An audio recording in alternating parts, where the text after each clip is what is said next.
Welcome to this tutorial on using Kotlin with Spring Framework. In this video, we'll be going over the basics of Kotlin and Spring and how to use them together to build robust web applications. First, let's start with Kotlin. Kotlin is a modern programming language developed by JetBrains that runs on the Java Virtual Machine JVM. It is a statically typed language with many features that make it easy to read, write, and debug code. Kotlin is interoperable with Java, meaning you can use Java libraries and frameworks in your Kotlin code and vice versa. Now let's move on to Spring Framework.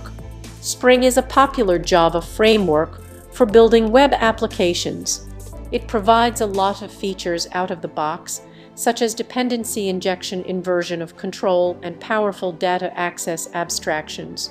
Spring is modular, meaning you can use only the parts of the framework that you need.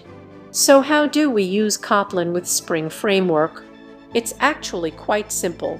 Kotlin code can be compiled to Java bytecode and run on the JVM just like Java code. This means that Kotlin code can interact with Spring Framework just like Java code does. In fact, Spring has provided official support for Kotlin since version 5.0. Let's take a look at some example code. Here's how you can define a Spring Bean in Kotlin. In this example, this is equivalent to the following Java code. As you can see, the Kotlin code is much more concise and readable than the equivalent Java code. Kotlin's type inference system and null safety features also make it easier to write bug-free code.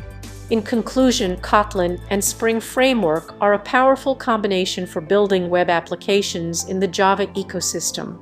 By leveraging the strengths of both technologies, you can create robust, scalable applications with less code and fewer bugs.